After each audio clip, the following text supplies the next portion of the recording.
A very good afternoon. We are here today to understand the basic working concept of a solar thermal collector, which is simulated here, where we can test the performance of this thermal collector indoors. To simulate the performance, we have some basic components or basic instruments to measure the performance parameters. First of all, we will go through the components and the places or instances where we can take the readings or the values to evaluate the performance of this collector. So first of all, this is the collector here, which has an approximate area of aperture area.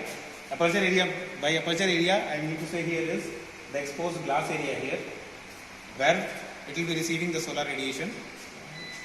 The aperture area here is approximately 0.63 meter square, and we will be simulating the natural environmental conditions like solar radiation, the wind condition. These two will be simulated. For the solar radiation, we have a halogen light source, which is used as the thermal source or the sun. This will be simulating the sun available over the thermal collector. We can vary the intensity of this radiation using the adjustment knob available here at the back of this radiation source. Again, to measure the intensity of this radiation, we have a solar wattmeter whose sensor is here. We have to place the sensor right above the glass, and when we switch this on, this will give the sum total of the total radiation available at this glass or the glazing. So when we switch this on, right now the unit shown in this meter is BTU, feet square per hour. So we have to switch it to watt per meter square. So now it shows that radiation value in watt per meter square. Right now it shows 0.7 watt per meter square as the value. So this is right now the light, or we can say the radiation, thermal radiation available at this collector. We can switch between the unit also. That is, right now it is approximately 1 watt per meter square. So by pressing the R button, we can select that is, we want it in terms of decimal or in whole numbers. We can switch between the values.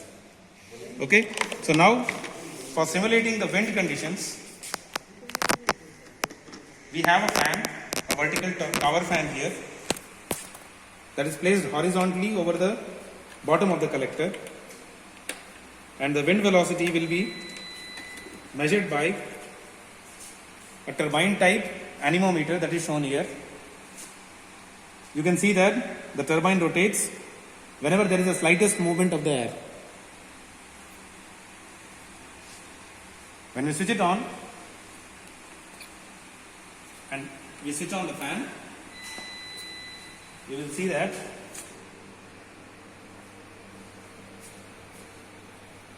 the wind value, the wind velocity shown here, 1.097, 1.156, it is fluctuating.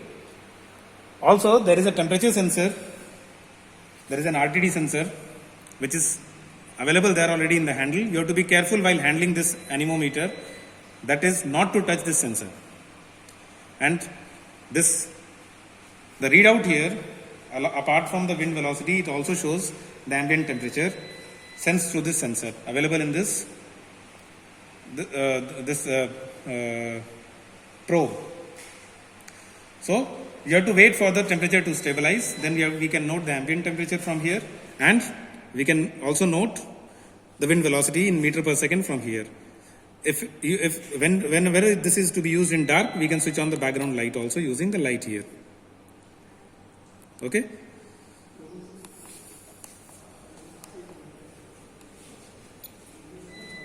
So this was about the sensors or the readouts which are available for measuring the environmental parameters.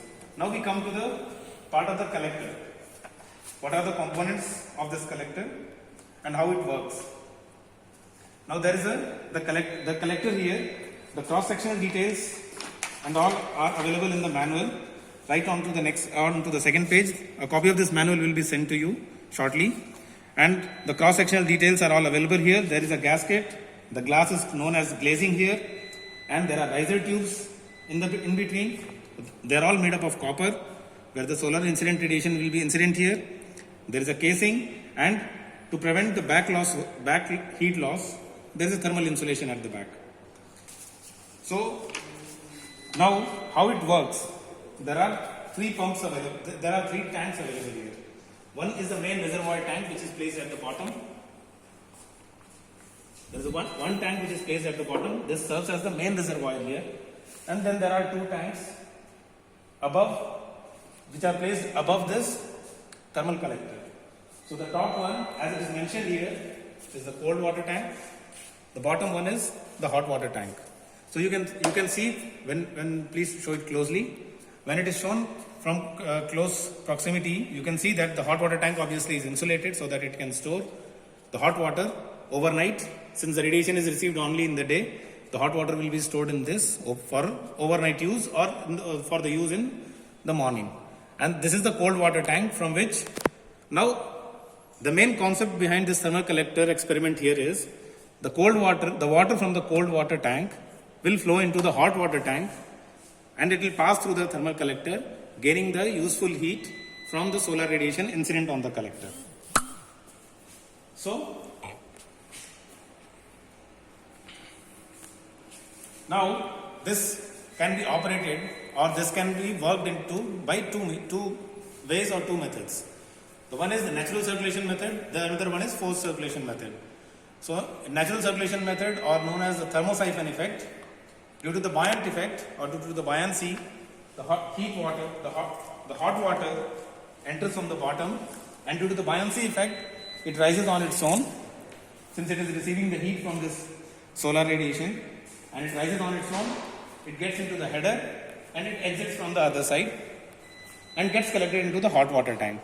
So in this mode of operation, there is no external energy source required, but there is a drawback of this system, that the efficiency or the heat removal factor is smaller for this method. Now, if we want to increase the heat removal factor or the heat gain factor, we have to operate this in forced convection mode. To operate this in forced convection mode, we have to increase the mass flow rate of the water or the fluid passing through this. And how we can achieve it? We can add a small pump here, a centrifugal pump here, that is placed here, and when we switch on this pump, this will give a forced circulation through the collector, and hence the heat removal, or we can say the heat collection by this thermal collector, will be increased.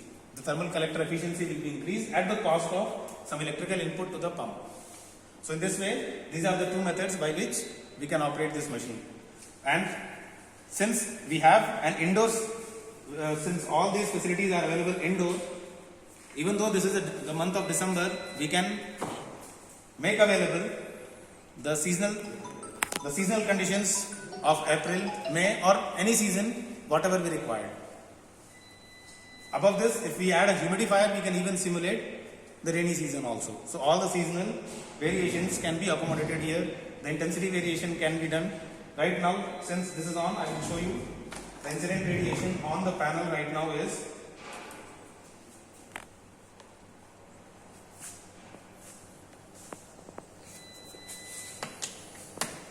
so this is 9 watt per meter square. 9 watt per meter square. So you can see when we increase the brightness or the current supplied to the halogens, it steadily grows. 19 watt, 20 watt per meter square. In this way, we can, by using this solar watt meter, it can go up to as high as 1999 watt per meter square. Now you have to be aware that the sensor is quite highly sensitive and it can burn out if it is exposed to the radiation for a long period. So you have to immediately cover it. As soon as you have taken the reading, you should cover the sensor. So using this, now there are how basically the experiments can be conducted into this. You have to using these valves, there are number of valves, that is totally 7 number of valves are available in this apparatus. You have to open and close in an order such that, as I told earlier, the water from the cold water tank has to flow through the hot water tank through the collector. So you just have to logically ensure that the water is flowing through the collector into the hot water tank. In thermosiphon mode, you have to cut off the supply by using this valve 6, you have to cut off the supply to the pump, obviously, so that no water enters the pump or passes through the pump. In forced circulation mode, the pump has to operate and circulate the water through the pump, through the collector. So, and how do we measure the performance, or what is the rate of flow? How do we evaluate mass flow rate?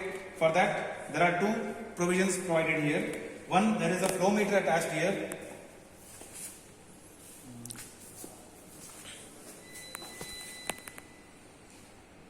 Here there is a flow sensor available. There is a flow sensor available here.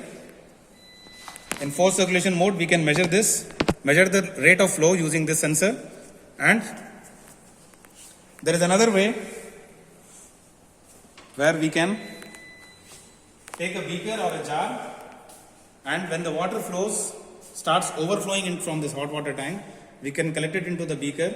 The rate at which the water is collected, by that we can determine the mass flow rate flowing through this. So there are RTDs placed then and there for measuring the temperature characteristics of various components or various parts of the system. Now coming to the readouts or the readings. Here we have inlet water pressure indicated here, collector inlet water pressure, collector outlet water pressure here, collector inlet water temperature, collector outlet water temperature, hot water temperature, and plate temperatures are shown here. We have to take the readings with a duration of every 15 minutes.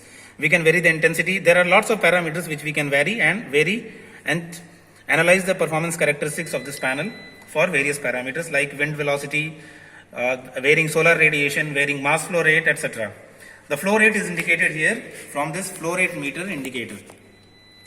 By using this switch, we can switch on the pump and we can regulate the fan speed also from here.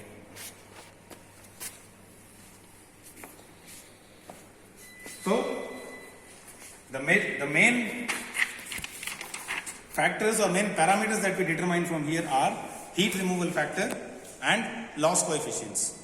So, we have to now in this collector, the loss coefficient, that is obviously the maximum loss from this panel or this collector will be from the bottom. So to minimize the bottom heat loss, there is an insulation provided, but still there will be some losses from the bottom, and there will be the major loss here will be from the top through the glazing. We have to minimize that, and the glazing has been provided with reference to this end. And we have to maximize, the top loss has to be minimized, heat removal factor has to be maximized. So that is the main objective of the solar thermal collector. And while the application is concerned, we can see that it can be found for domestic purposes as well as industrial purposes, for domestic water heating and industrial water heating, and it costs somewhere around 15 to 20,000 depending upon the tank capacity and the heating capacity, and it is being used on a very large scale all over the world for water heating purposes. In fact, this can also be assisted with some small solar water purification systems also, where hot water can be served and we can get pure water by the use of solar intensity. So thank you. That would be all for today. Thank you.